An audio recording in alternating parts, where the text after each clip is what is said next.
அன்புடைய அனைவருக்கும் அன்பான வணக்கம். 365 நாட்கள் 365 கதைகள் என்ற இந்த பயணத்தில் உங்களை தொடர்ந்து சந்திப்பதில் எனக்கு மட்டற்ற மகிழ்ச்சி.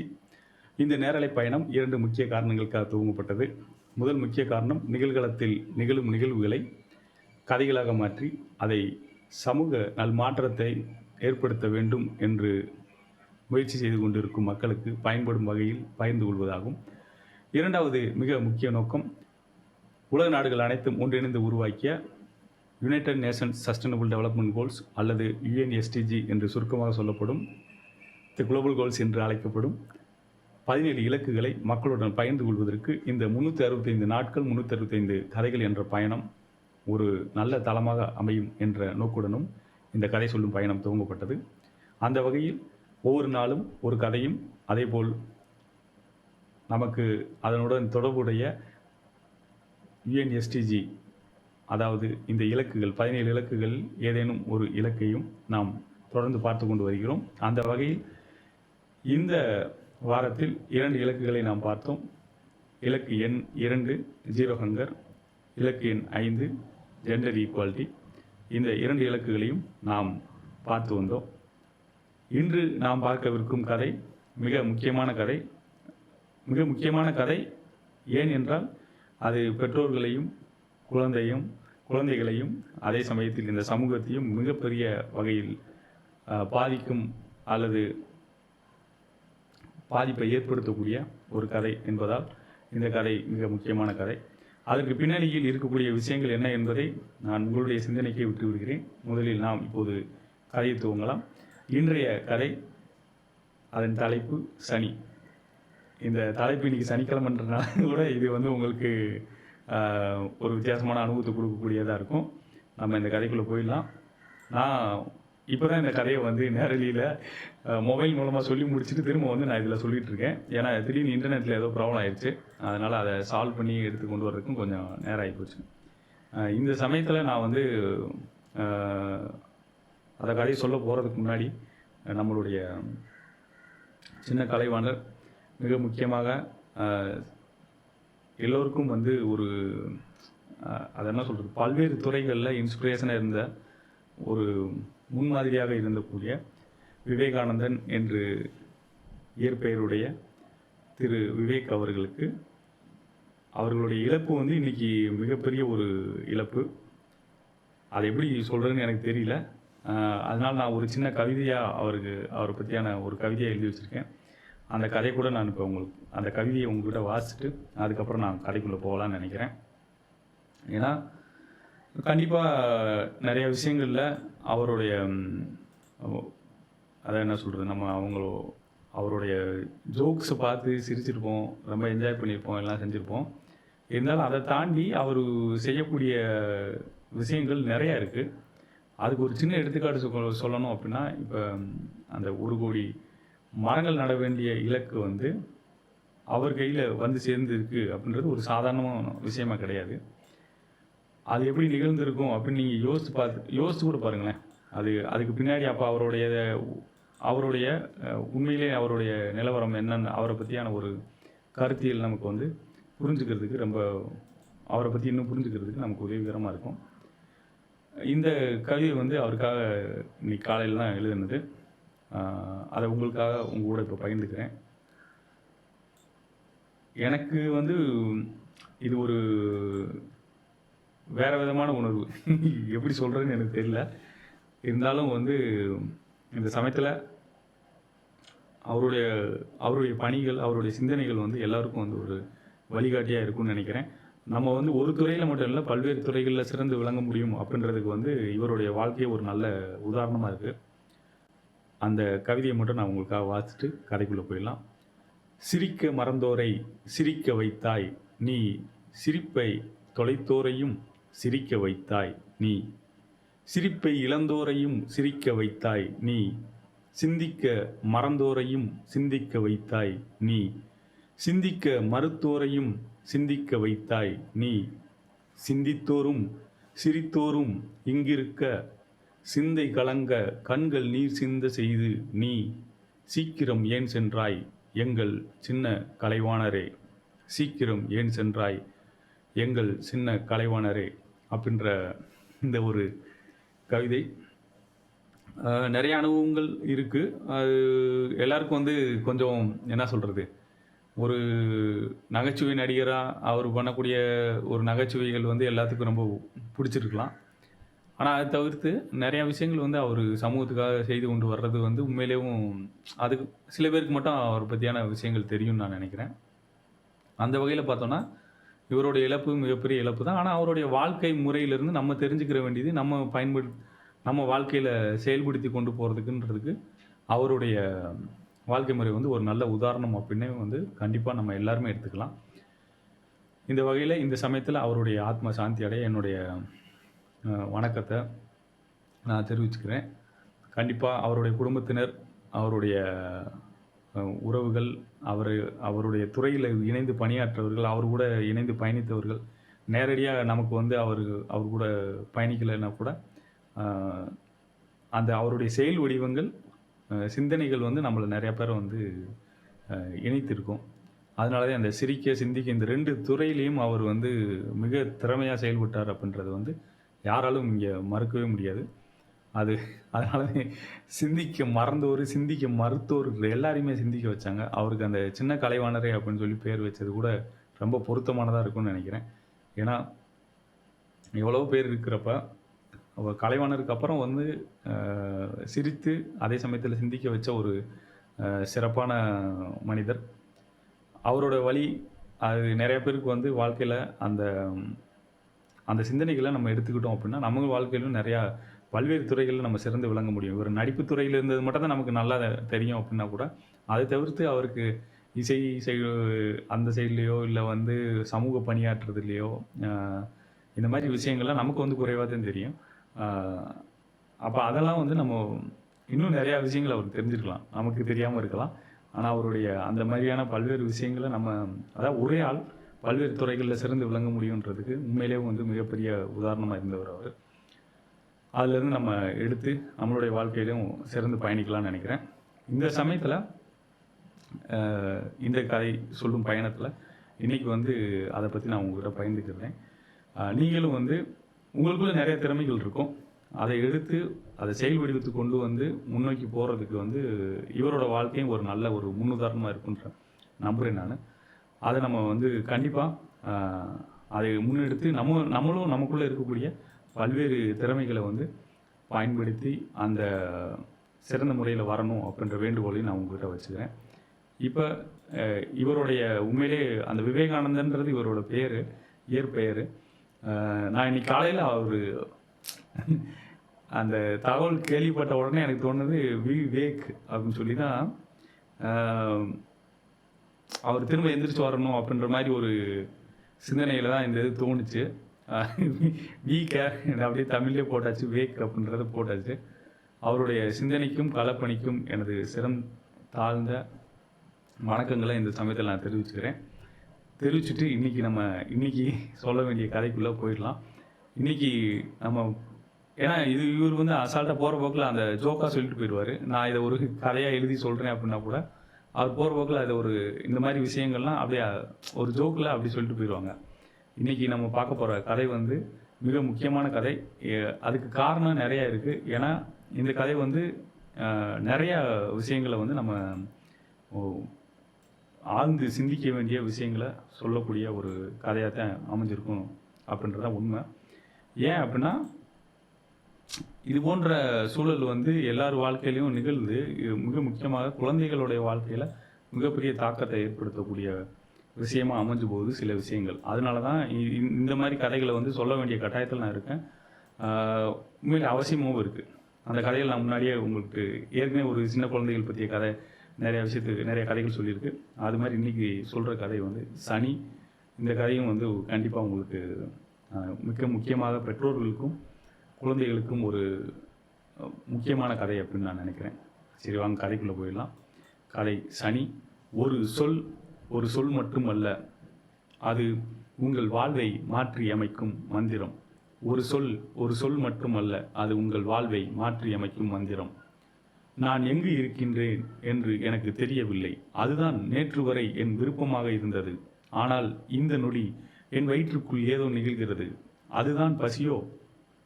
யாரிடம் போய் கேட்பது? என்னவென்று கேட்பது? எப்படி கேட்பது? அம்மா என்ற ஒரு சொல் சொல்லியதும் அனைத்தும் கிடைக்கும் ஒரு சூழல் நேற்று மாலை வரை இருந்தது. இன்று அந்த சொல்லை சொல்லி அழைக்கக்கூட யாரும் இல்லை. ஆனால் அந்த சொல்தான் எனக்கு கை கொடுக்கும் என்பதனை எனது அருகில் இருந்து கத்திக் கொண்டிருந்த எனது வயதொத்த சிறுவன் விளக்கினான். ஆனால் அப்படி செய்யக்கூடாதென என் வீட்டில் பலமுறை என் பெற்றோர்கள் சொல்லிக்கொண்டே இருப்பார்கள். அவன் கை நிறைந்ததும் அவன் அந்த இடத்தை விட்டு எழுந்து ஓடினான். அவன் அந்த இடத்தை விட்டு எழுந்து ஓடினான். கொஞ்ச நேரத்தில் 2 பொட்டலங்களோடு ஓடி வந்தான். ஒன்றை எனக்கு கொடுத்தான், மற்றொன்றை அவன் பிரித்தான். இருவரும் காலை உணவை முடித்தோம். இன்னும் கொஞ்சம். அவன் கையில் காசு சேர்ந்ததும் என்னிடம் கொடுத்து மதிய உணவு வாங்கி வரச் சொன்னான். வாங்கி வந்த என்னை அருகில் இருந்த மரநிழலில் அமரச் சொல்லிவிட்டான். அவன் இடைவிடாது அம்மா, ஐயா, தாயே என்று கெஞ்சியபடி கரங்களை நீட்டியபடி இருந்தான். அவன் ஏன் எனக்காக இவ்வளவு கஷ்டப்படுகிறான்? மதிய வெயில் மண்டையை பிளந்து கொண்டிருக்கும் அந்த வேளையில் அவன் மதிய உணவுக்காக மர நிழலுக்கு வந்தான். இருவரும் மதிய உணவை முடித்துவிட்டு அந்த மரநிழலில் கண்மூடினோம்.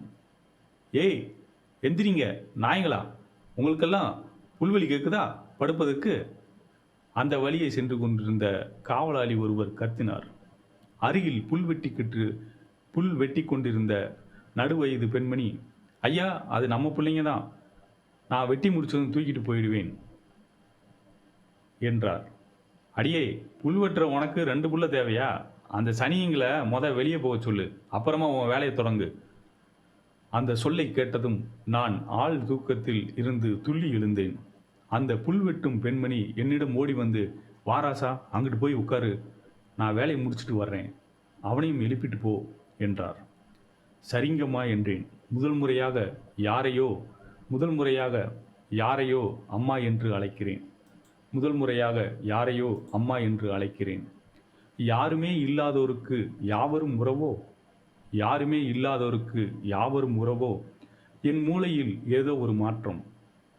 எனக்காக கத்தி கத்தி கையேந்தி உணவளித்த அவனை எழுப்ப மனமின்றி அப்படியே தூக்கி கொண்டு நடந்தேன். எனக்குள் எப்படி இவ்வளவு பலம்? என் தாய் ஒரு டம்ளர் தண்ணீர் கேட்டு எடுத்து வர சொன்னாலும் கூட நான் தூக்கி வர மாட்டேனே. என் தங்கையை ஒரு நாளும் நான் தூக்கி விளையாடுவது கூட இல்லையே. எனக்குள் இவ்வளவு பலம். யாரென்று தெரியாத ஒருவன் எனக்காக 2 நேர உணவளித்தான். அவனோடு நான் கொண்டுள்ள ஒரு அன்பு நாளும் எனக்காக வாழும் என் பெற்றோரிடம் இல்லாமல் போனதா? எப்படி? என் வயதுக்கு அதிகமான கேள்விகள் தான் இவை. நான் அவனை புல்வெளி இல்லாத இன்னொரு மரத்தின் நிழலில் கொண்டு போய் சேர்த்தேன். அவன் அருகில் நானும் அமர்ந்து அவனை பார்த்து கொண்டே இருந்தேன். கொஞ்ச நேரத்தில் இல்லை நான் இல்லை என்று கத்தியபடி அவன் எழுந்தான். கண் விழித்தவுடன் நீ தூங்கவில்லையா? நான் எப்படி இங்கே வந்தேன் என்றான்.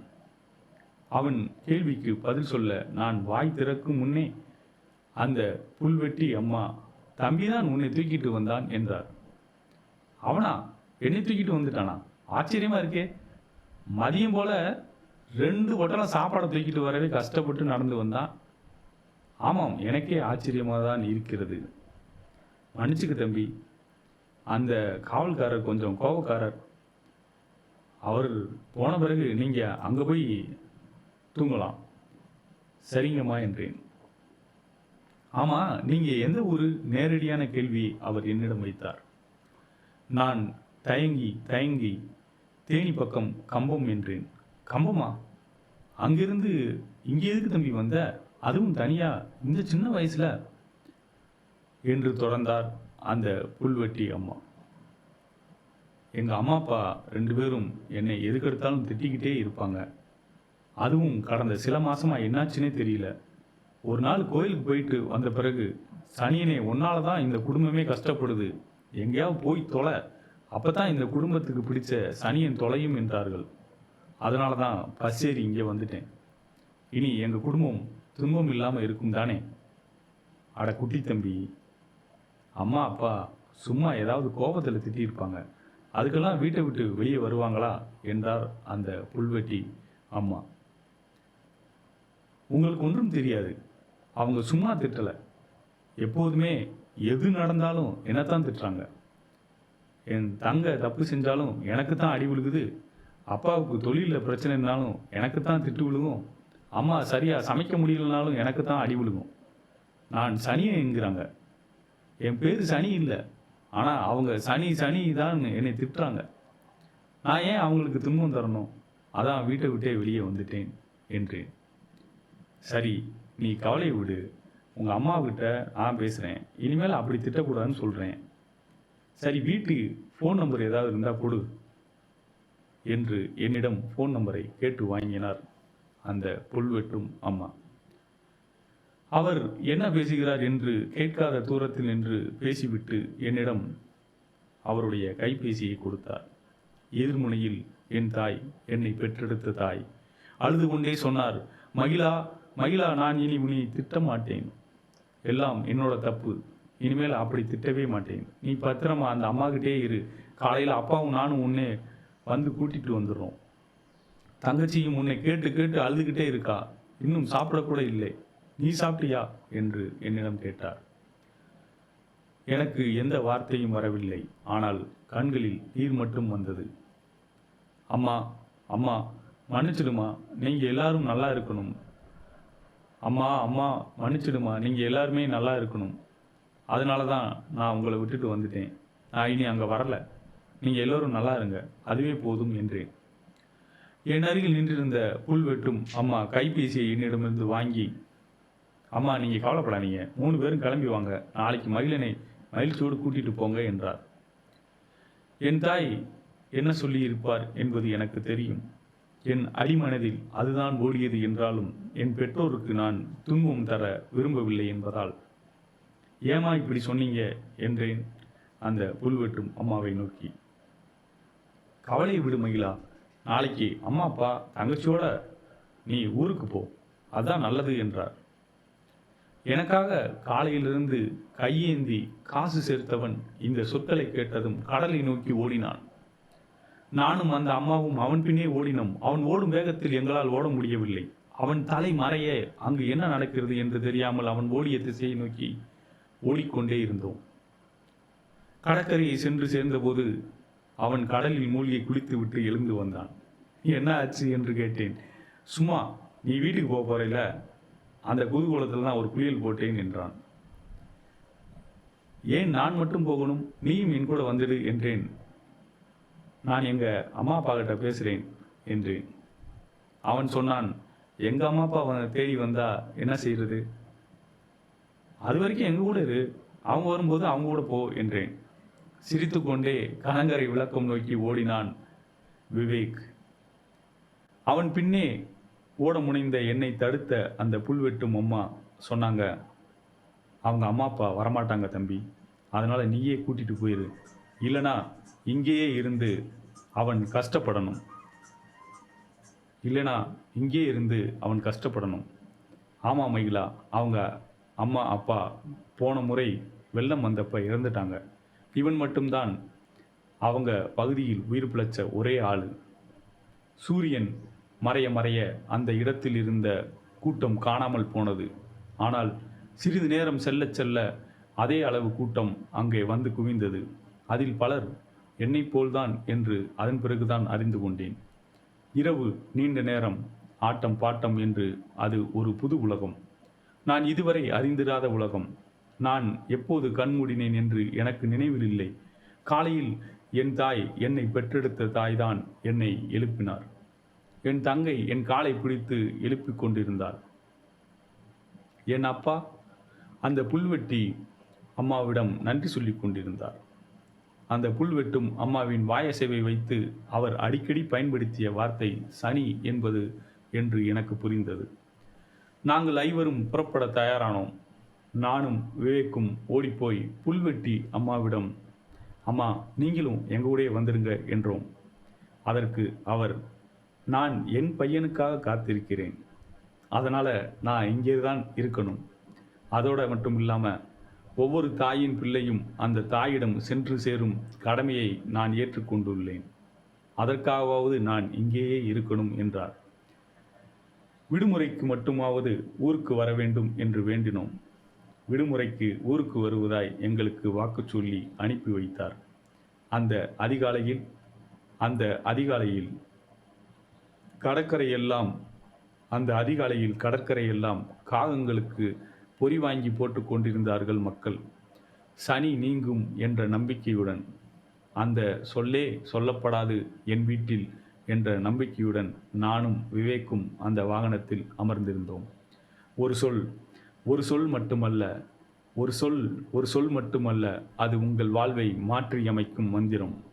ஒரு சொல் மட்டுமல்ல, அது உங்கள் வாழ்வை மாற்றியமைக்கும் மந்திரம்.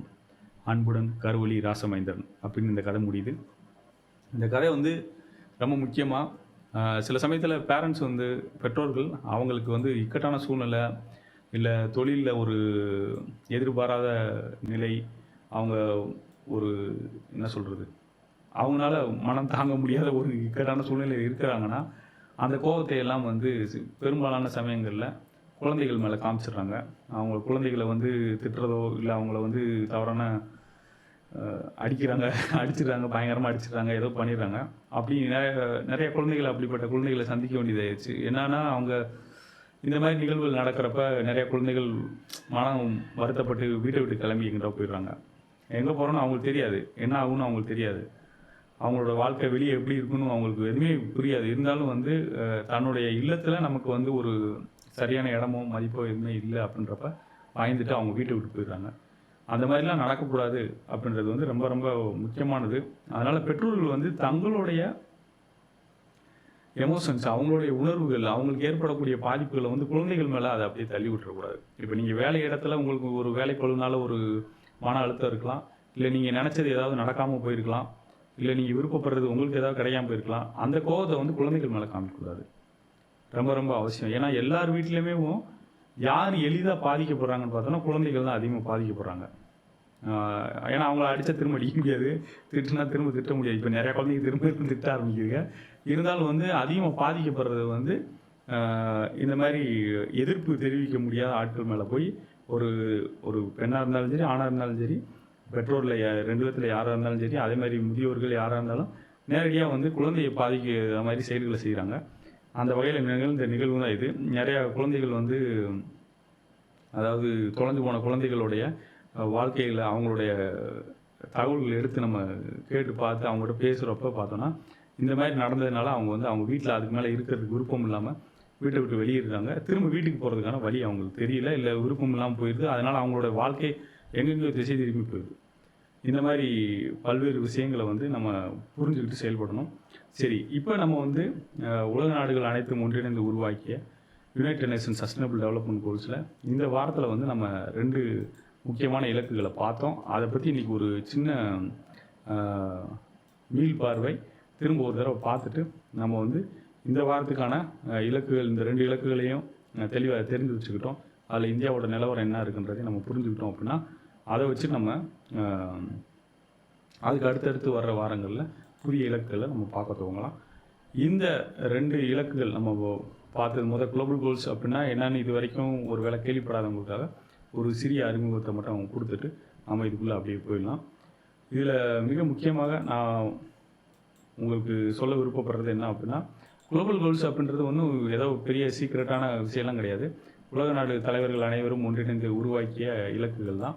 இது ஒரு 17 இலக்குகள் வந்து இருக்குது. 17 இலக்குகள். இந்த 17 இலக்குகள் வந்து எதுக்காக உருவாக்கினாங்க அப்படின்னு பார்த்தீங்க அப்படின்னா, நம்ம வந்து இந்த உலகம் இன்னும் வந்து சிறந்த ஒரு உலகமாக மாற்றணும், உருவாக்கணும் அப்படின்ற அந்த நோக்கத்தை அடிப்படையாக வச்சு தான் அவங்க வந்து இதை உருவாக்கியிருக்காங்க. இந்த 17 இலக்குகள் முன்னாடி சொன்ன மாதிரியேவும் அனைத்து ஐக்கிய நாடுகள், என்ன சொல்கிற ஐக்கிய நாடுகள் சபையில் இருக்கக்கூடிய அனைத்து நாடுகளும் சேர்ந்து உருவாக்குனது. அப்போ அவங்க வந்து என்ன செஞ்சுருக்காங்க, 2030க்குள்ளே ஒரு சிறந்த உலகத்தை உருவாக்கணும் அப்படின்னு நினைக்கிறாங்க. சிறந்த உலகம் அப்படின்னா அவங்க நினைக்கிறது வறுமை இல்லாத, சமத்துவமான, அதே சமயத்தில் மனிதர்களுடைய செயல்பாடுகள்னால ஏற்பட்ட பாதிப்புகள் இருக்கும்ல, சுற்றுச்சூழல்கள், இயற்கையில் இல்லை மற்ற உயிரினங்களுக்கு ஏற்பட்ட பாதிப்புகள், அந்த செயல்பாடுகளை நம்ம வந்து குறைப்பதன் மூலமாக, இல்லை நிப்பாட்டுறது மூலமாக, இல்லை மாற்றி அமைக்கிறது மூலமாக, நம்ம வாழ்க்கை முறையை மாற்றுவதன் மூலமாக, இனி வருங்காலங்கள்ல இயற்கைக்கோ, சுற்றுச்சூழலுக்கோ, மற்ற உயிரினங்களுக்கோ பெரிய பாதிப்புகள் ஏதும் ஏற்படாத ஒரு வாழ்வியல் முறைனா எல்லாத்துலேயுமே கொண்டு போகிறதுக்கு அடிப்படையில் நம்ம என்ன செய்யணும் அப்படின்றத எல்லாத்தையும் வச்சு ஒரு அடிப்படையாக இந்த இலக்குகளை பூரா உருவாக்குறாங்க. இந்த 17 இலக்குகளை உருவாக்கியிருக்காங்க. அந்த 17 இலக்கில் நம்ம வந்து மிக முக்கியமாக இந்த வாரங்களில் 2 இலக்கு பார்த்தோம். சரி, இதெல்லாம் யாருப்பா செயல்முறைப்படுத்துவா அப்படின்னு பார்த்தீங்கன்னா எல்லாருமே தான். அரசு, தனியார் நிறுவனங்கள், சிவில் சொசைட்டி, ஜென்ரல் பப்ளிக்கு, அப்போ நம்ம எல்லாரும் ஒரு தனி மனிதனும் எல்லோரும் சேர்ந்து தான் உருவாக்கணும். அதனால தான் இது நமக்கும் தெரிஞ்சிருக்கணும் அப்படின்றனால இந்த நம்ம உங்க கூட பகிர்ந்துக்கிறோம். சரியா, இதில் இத்தனை இலக்குகள் இருக்குது. No poverty, zero hunger, good health and wellbeing, quality education, gender equality, clean water and sanitation, அதே மாதிரி அஃபோர்டபுள் அண்ட் க்ளீன் எனர்ஜி, 8 வந்து decent work and economic growth, industry, innovation and infrastructure, 9வது 10 reduced inequalities, 11 sustainable cities and communities, 12 வந்து responsible consumption and production, 13 climate action, 14 வந்து இங்கே போனீங்க water below like below water, 15 வந்து life on land, 16 piece, justice and strong institution, 17 partnership for the goals. இதில் நம்ம இந்த வாரத்தில் வந்து 2 முக்கியமான இதுக்கு பார்த்தோம். ஜீரோ ஹங்கர் பார்த்தோம், அதுக்கடுத்து வந்து ஜெண்டர் ஈக்குவாலிட்டி பார்த்தோம். இது ரெண்டுலேயுமே இந்தியாவோட நிலவரம் வந்து ரொம்ப சேலஞ்சிங்காக இருக்குது. அது வந்து நான் சொல்லிட்டேன், ரொம்ப மோசமான நிலைமையில் இருக்கும். உலக அளவில் இந்த ரிசல்ட்டில் பார்த்தீங்க அப்படின்னா நீங்கள் ஜஸ்ட் கூகுளில் போய் அப்படியே சர்ச் பண்ணிங்கன்னா போதும். UN SDG இந்தியா இண்டெக் அப்படின்னு சொல்லி போட்டிங்கனாலே போதும், அது தகவல் வந்துடும். அதில் வந்து இந்தியாவுடைய இணையதளம் வந்து இதில் வந்து இந்தியாவோட ரேட்டிங் எல்லாத்தையும் பார்த்துக்கிறதுக்கு நீங்கள் பயன்படுத்திக்கலாம். அதேமாதிரி குளோபல் லெவலில் நம்ம என்ன இருக்கோம் அப்படின்னு தெரிஞ்சுக்கணும்னு நினச்சிங்கன்னா நீங்கள் வந்து இந்த dashboard.sdg இண்டெக்ஸ் அப்படின்னு போனீங்கன்னா அதில் நம்மளுடைய நிலவரம் என்னன்றது தெரியும். இந்த 2 இது லோட் ஆகுது, லோட் ஆனு நம்ம பார்த்துலாம். இதில் வந்து நம்ம 117வது இடத்துல இருக்கோம். சூப்பராக உலக லெவலில் எங்கே இருக்குது, வேகமாக வர்றேன் நான், மெதுவாக போயிட்டே இருக்கேன். எங்கே இருக்குது, 117 வந்துட்டோமா. இந்தியா 117வது இடத்துல இருக்கும். நம்ம உலக அளவில் 117வது இடத்துல இருக்குங்க. அதான் ரொம்ப ஒரு சேலஞ்சிங்கான விஷயமா இருக்குது. இப்போ நம்ம இதை புரிஞ்சுக்கிட்டு செயல்பட ஆரம்பித்தோம் அப்படின்னா நமக்கு வந்து கண்டிப்பாக என்ன சொல்கிறது, ஒரு நல்ல ஒரு எதிர்காலம் இருக்கிறதுக்கு வாய்ப்பு இருக்குது. ஆனால் என்ன பிரச்சனை அப்படின்னா அரசு நிறுவனங்கள் இல்லை அரசோடைய செயல்பாடுகள் இதில் வந்து இதை வந்து மக்களுக்கு வந்து கொண்டு போய் சேர்க்க மாட்டேங்கிறாங்க. இந்த மாதிரி 17 இலக்கு இருக்குங்க, நம்ம நாடு அதன் அடிப்படையில் இயங்குது, ஒவ்வொரு மாநிலம் இப்படி தான் இயங்கிட்டு இருக்கு அப்படின்ற விஷயத்த மக்கள்கிட்ட கொண்டு போய் சேர்க்க மாட்டேங்கிறாங்க. இப்போ மக்கள்கிட்ட கொண்டு போய் சேர்க்கலைன்னா மக்கள் வந்து இதுக்கான சிந்தனை ஓட்டமே இல்லாமல் இருப்பாங்கல்ல. அது ஒரு பெரிய சேலஞ்சான விஷயம் தான். நம்ம திட்டத்தை போட்டோம், நம்ம செயல்படுத்திடலாம் அப்படின்னு நினச்சிட்டு இங்கே போகிறதுக்கான வழி கிடையாது. எல்லாரும் சேர்ந்து செயல்பட வேண்டியது அவசியம் இருக்குது. அதேமாதிரி ஒவ்வொரு மாநிலங்களும் இது உலக அளவில் இந்தியாவோட 117வது இடத்துல இருக்கும். நல்லா பார்த்துங்க, 117வது இடத்துல இருக்கும். நம்மளை விட சின்ன சின்ன நாடுகள்லாம் கூட முன்னாடி இருக்குது. நம்ம 117வது இடத்துல இருக்கோம். நம்ம சின்ன சின்ன நாடுகள்னு சொல்லக்கூடாது, ரிசோர்ஸஸ், ஹியூமன் ரிசோர்ஸஸ், இயற்கை வளங்களும் மனித வளமும் வந்து சிறப்பாக இருக்கக்கூடிய ஒரு நாடு. நம்மளே வந்து இப்படி இருக்கோம். நம்மளை விட இயற்கை வளத்துலையும் மனித வளத்துலையும் ரொம்ப குறைவாக இருக்க நாடுகள் கூட முன்னாடி இருக்கக்கூடிய நாடுகள் நிறையா இருக்குது. சரியா, அதை வந்து நம்ம கவனித்து பார்க்கணும். அடுத்து இப்போ இந்தியாவோட ரிப்போர்ட் எல்லாம் பார்க்கணும்னா நீங்கள் இங்கே வந்துட்டு டவுன்லோட் பண்ணிக்கலாம். உலக நாடுகளுக்கு இந்தியா சப்மிட் பண்ணக்கூடிய ரிப்போர்ட்லாம் இங்கேருந்து நீங்கள் வந்து டவுன்லோட் பண்ணிக்கிற முடியும். எல்லாம் இருக்குது. ஹைலைட்ஸ் ஆஃப் SDG இண்டெக்ஸ் 2018 எல்லாமே இருக்குது. இதை தவிர்த்து பார்த்தீங்க அப்படின்னா இந்தியாவுடைய அந்த ரிப்போர்ட்டு அவங்க வந்து ஒரு தளத்தில் வந்து ஷேர் பண்ணிக்கிட்டே இருந்தாங்க. அது எங்கேயா இதுன்னு நினைக்கிறேன், வாங்க, டேஷ்போர்ட் மாதிரி இது. இதில் வந்து குயிக்காக நம்ம வந்து பார்த்துக்கலாம். நம்ம பார்த்தோம், இன்றைக்கி வந்து நான் சம்மரி பண்ணுறேன் இந்த வாரத்தில் பார்த்ததை, அதை வந்து நம்ம பார்த்துக்கிறோம். இலக்கு 2 போய் பார்த்தோம் அப்படின்னா இந்தியா வந்து ரொம்ப 2018 57% இருந்தோ ரேட்டிங்கு இந்தியா முழுவதுக்கும். இப்போ 60, கொஞ்சம் ஓரளவுக்கு நல்லா வந்திருக்கு. இதில் நான் இப்போ பார்க்க வேண்டியது 2வது இலக்கு. இது மொத்த இலக்கு காமிச்சிட்ருக்கேன். 2வது இலக்கு பார்த்தீங்க அப்படின்னா 2018 வந்து நல்லா ஒரு 48 இருந்துச்சு. இப்போ வந்து 35 குறைஞ்சிட்டோம். ரொம்ப மோசமான நிலைமையில தான் போயிட்டுருக்கோம். இப்போ இதில் பார்த்தீங்கன்னா இது 2வது ஜீரோ ஹங்கர் அப்படின்னா பசி இல்லாத மக்கள் வாழக்கூடிய மாநிலங்கள் லிஸ்ட்டில் பார்த்தீங்கன்னா எந்த மாநிலமே கிடையவே கிடையாது. பூரா ரேட்டிங் பூரா குறைவாக இருக்குது. இப்போ கேரளா, அப்புறம் இந்த பக்கம் பார்த்தீங்கன்னா கோவா, அப்புறம் மிசோரம், மணிப்பூர், நாகாலாந்து, அருணாச்சல் பிரதேஷ், சிக்கிம் இவங்க தான் வந்து மக்கள் வந்து ஒரு பசி இல்லாத ஒரு ஜீரோ ஹங்கர் பசி இல்லாத மக்கள் அதிகமாக வாழக்கூடிய மாநிலங்களாக இருக்கிறாங்க. மற்ற எல்லா மாநிலமே ரொம்ப மோசமான நிலைமையில தான் இருக்குது. இந்த சிவப்பு கலரில் இருக்குல்ல, டார்க் சிவப்பு, அதெல்லாம் ரொம்ப மோசமாக இருக்கும்னு அர்த்தம். பார்த்துங்க. அதை விட மிக முக்கியம் பார்த்தீங்கன்னா 2018 2019 ரொம்ப மோசமாயிட்டோம். அப்படி 2020 ரிப்போர்ட்னு வரும், வந்துச்சுன்னா அதை பார்த்தா இன்னும் என்ன நிலமையில இருக்குன்னு தெரியல. COVID-19 2019 எண்டில் வந்துச்சு சரியா, ஆனால் 2020 பயங்கரமாக பாதிக்கப்பட்டிருக்கும். அப்போ என்ன நிலவரம் இருக்குன்னு நம்ம பார்க்கணும். அதை பார்த்தோன்னே தான் நமக்கு என்னென்னு தெரிய வரும். ஸோ ரொம்ப ஒரு சேலஞ்சான நிலைமையாக தான் இருக்கும்னு நினைக்கிறேன். இது அடுத்த இப்போ ரிப்போர்ட் ரெடி ஆகிட்டு இருக்குனாங்க, அது வரட்டும் என்னதுன்னு பார்ப்போம். அதே மாதிரி ஜெண்டர் ஈக்குவாலிட்டியிலே பார்த்தோம் அப்படின்னா இதோட ரிசல்ட் பார்த்தீங்கன்னா இதுவும் வந்து நம்ம ரொம்ப ஒரு மிக மோசமான நிலைமையில் இருக்கோம்னு வச்சுக்கோங்களேன். அதுலேயாவது 1-2வது என்ன சொல்கிறது க்ரீன் கலரில் இருந்துச்சு. இங்கே எதுவுமே வந்து இல்லை. முன்னாடி ஒரு 36% இப்போ 42% இம்ப்ரூவ் ஆகிருக்கு. ஆனாலும் வந்து எல்லாம் வந்து நம்ம டார்கெட்டை விட கீழே தான் இருக்கும். இதில் என்னென்ன பாயிண்ட்லாம் கவர் பண்ணுறாங்கன்றதெல்லாம் நம்ம இந்த முன்னாடி இருக்க வீடியோவில் எல்லாம் பார்த்துருக்கோம். அதனால் நீங்கள் கண்டிப்பாக போய் பாருங்கள். இவ்வளோ பாயிண்ட்ஸ் இருக்குது, இதெல்லாம் பாருங்கள். இதன் அடிப்படையில் தான் இந்த ரேட்டிங் கொடுக்குறாங்க. ஒவ்வொரு பாயிண்ட்டுக்கும் எப்படி நம்ம வந்து ஸ்கோர் பண்ணுது ஒவ்வொரு ஸ்டேட்டும் அப்படின்றத வச்சு அதை வச்சு தான் பாயிண்ட் கொடுக்குறாங்க. எல்லாருமே வந்து இப்போ 49% கீழே தான் எல்லா மாநிலமும் இருக்குது. இந்த கேரளா, அதே மாதிரி ஹிமாச்சல், ஜம்மு காஷ்மீர் தான் இருக்கலே டாப்பில் இருக்குதுன்னு நினைக்கிறேன். அதுக்கடுத்து அருணாச்சல் பிரதேஷ், ஜம்மு காஷ்மீர் இப்போ யூடியாக இருக்கிறதுனால அது வந்து முதல் இடத்துல 53வது இடத்துல இருக்குது. ஸ்டேட் வைஸாக பார்த்தா கூட ஹிமாச்சல் பிரதேஷ் 52. மொத்தத்தில் பார்த்தோம்னா நீங்கள் நம்ப முடியல, ஜம்மு காஷ்மீர் தான் டாப்பில் இருக்குது சரியா. இதில் பாலின சமத்துவத்தில் இதை வந்து நம்ம தெரிஞ்சுக்கணும். சரி, இந்த விஷயங்களோட நம்ம வந்து அடுத்து தொடர்ந்து நம்ம பயணிப்போம். இதெல்லாம் இந்த தகவல்லாம் எடுத்து கண்டிப்பாக நீங்கள் பயன்படுத்துங்க, எல்லாருமே பயன்படுத்துங்க. உங்களுடைய நண்பர்கள், உறவுகள் எல்லாத்தையும் பகிர்ந்துக்குங்க. அதேமாரி நீங்களுமே இதை வந்து சிறப்பாக பார்த்து நல்லபடியாக என்னன்றதை புரிஞ்சுக்கிறதுக்கு பாருங்கள். ஏதாவது சந்தேகங்கள் இருந்தால் கண்டிப்பாக நீங்கள் வந்து எனக்கு வந்து கேட்டு அனுப்பலாம். அதை நம்ம பயன்படுத்திக்கலாம். அது வந்து ரொம்ப உண்மையிலே உங்களுக்கு மட்டும் இல்லை, எனக்கு மட்டும் இல்லை, எல்லாருக்குமே இது ரொம்ப அவசியமான தகவல்கள். அதனால தான் நான் இதை தொடர்ந்து உங்கள் கூட பயந்துக்கிட்டே இருக்கிறதுக்கு மிக முக்கிய காரணம். இது வந்து 365 நாட்கள் 365 கதைகள்ன்றதுனால நான் தொடர்ந்து எல்லா நாளுமே இதை பற்றியான தகவல், ஒவ்வொரு நாளும் வேறு விஷயங்கள். இது மட்டும் இல்லை, இதை தாண்டி என்னென்ன ரிப்போர்ட்ஸ் இருக்குது, எது விஷயம்லாம் நமக்கு வந்து அவசியமாக தேவைப்படுது. தேர்தல் அப்போலாம் தேர்தல் சம்மந்தமாக நிறைய தகவல்கள் பகிர்ந்துக்கிட்டோம். நீங்கள் அதில் போய் பார்த்தீங்கன்னா தெரியும் அந்தப்போ நடந்தது. இந்த தேர்தலுக்காக மட்டும் இல்லை, நீங்கள் அதை போய் பார்க்கலாம். ஏதோ ஒரு தேர்தல் கூட அது வந்து உங்களுக்கு பயனுள்ளதாக இருக்கும். ஸோ இந்த மாதிரியான நிறையா விஷயங்கள் வந்து நம்ம தெரிஞ்சுக்கிட்டோம். அதான் ரொம்ப மிக முக்கியமான நமக்கு என்ன சொல்கிறது அடிப்படையில் ரொம்ப ரொம்ப பயனுள்ளதாக அமையும். ஏன்னா நம்ம விருப்பப்படுறோமோ விருப்பப்படலையோ இங்கே தான் நம்ம வாழ்ந்துக்கிட்டு இருக்கோம்.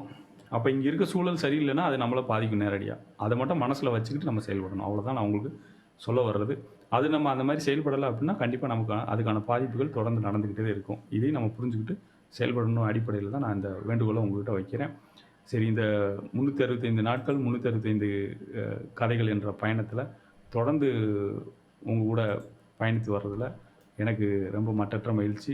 இதை வந்து செயல்முறை சாத்தியமாக்கணும் அப்படின்றது வந்து ஒரு சாதாரண விஷயம் கிடையாது. கண்டிப்பாக இதுக்கான உழைப்பு பார்த்திங்கன்னா தினசரி ஒரு புதிய கதையை எழுதி அதுக்கு தேவையான தகவல்கள் எல்லாத்தையும் சேகரித்து எல்லாம் பண்ணுறதுன்றது வந்து ஒரு சேலஞ்சான விஷயம் தான். ஆனால் அதில் நிறையா விஷயம் நம்ம கற்றுக்கிறதுக்கான வாய்ப்பு இருக்குது. புதிய புதிய விஷயங்கள், அதே மாதிரி புதிய புதிய வழிமுறைகள், பல பேருடைய சிக்கல்கள், அந்த சிக்கல்களுக்கு தேவையான தீர்வுகள் அப்படின்னு நிறைய விஷயத்தை நம்ம தெரிஞ்சுக்கிறோம். இந்த பயணத்தில் மிக முக்கியமான குறிக்கோள்கள் 2 இருக்குது. முன்னாடியே சொன்ன மாதிரி, ஒன்று வந்து சமூகத்தில் நல்ல மாற்றம் வேணும்னு விருப்பப்படுற மக்களுக்கு உதவும் வகையில் நம்ம சந்திக்கக்கூடிய சவால்களை, அதுக்கு தேவையான தீர்வுகளை பகிர்ந்து கொள்வது. 2வது மிக முக்கியமான நோக்கம் வந்து அது கதைகளை மாற்றி பயந்துக்கிறோம். அதை முக்கியம். ஏன்னா இது பழைய கால வடிவம், கதை சொல்லுவதன் மூலமாக கருத்துக்களை பகிர்ந்து கொள்ளுதல் அப்படின்றது அந்த வகையில் நம்ம பயந்துட்டு வரோம். அதுக்கடுத்து 2வது மிக முக்கியமான விஷயம் அப்படின்னு பார்த்தோம்னா, உலக நாடுகள் அனைத்தும் ஒன்றிணைந்து உருவாக்கிய யுனைடெட் நேஷன்ஸ் சஸ்டைனபிள் டெவலப்மெண்ட் கோல்ஸை பற்றி மக்கள்கிட்ட தொடர்ந்து பகிர்ந்து கொள்வதற்கு இது ஒரு அடிப்படையான தளமாகவும் அமையும் என்ற நோக்கத்தோடையும் இந்த பணியை நம்ம தொடர்ந்து செஞ்சுட்டு வரோம். கண்டிப்பாக இது உங்களுக்கு பயனுள்ள வகையில் அமைஞ்சிருக்கும் அப்படின்னு நான் நம்புகிறேன். இந்த பயணத்தில் நீங்கள் தொடர்ந்து இணைந்து பயணித்து வருவதற்கு உங்கள் அனைவருக்கும் எனது மனமார்ந்த நன்றியை தெரிவித்துக் கொள்கிறேன். ஏன்னா இந்த பயணம் முழுமையடைவதற்கு ஒரு மிக முக்கியமான காரணம் எவ்வளோ அதிகமான மக்களுக்கு வந்து இந்த தகவல்கள் சென்று சேருதுன்றதை வச்சு இருக்குது. ஏன்னா நான் முன்னாடி சொன்ன மாதிரியே நம்ம விருப்பப்பட்டாலும் விருப்பப்படாட்டியும் இந்த இலக்குகள் அனைத்தும் நம்மளுடைய வாழ்க்கையில் நேரடியாக தாக்கத்தை ஏற்படுத்தக்கூடியது. அது நல்ல விதமான தாக்கமாகவும் மாற்றமாகவும் இருக்குன்ற அடிப்படையில் தான் நான் உங்க கூட பயந்துக்கிறேன். நம்ம இங்கே இருக்கக்கூடிய மக்கள்லேருந்து நிறைய பேர் வந்து யுனைடெட் நேஷன்ஸ் அந்த கோல்ஸ் கிரியேட் பண்ணுறதுலாம் போய் பங்கேற்கணும், அதுக்கான சூழல்லாம் ஏற்படணும் அப்படின்றதுனால நம்மளோட வாய்ஸும் அங்கே போய் ரீச் ஆகணும் அப்படின்றதும் ரொம்ப அடிப்படையில் இருக்குது. அதுவும் இது வந்து இந்த வகையில் வந்து ஊக்குவிக்கும்னு நான் நம்புகிறேன். அதை தவிர்த்து நம்ம வந்து சிறப்பான வழிமுறைகள் நிறையா தான் முந்தின காலத்துலேருந்து ஃபாலோ பண்ணிட்டு வந்திருக்கோம்.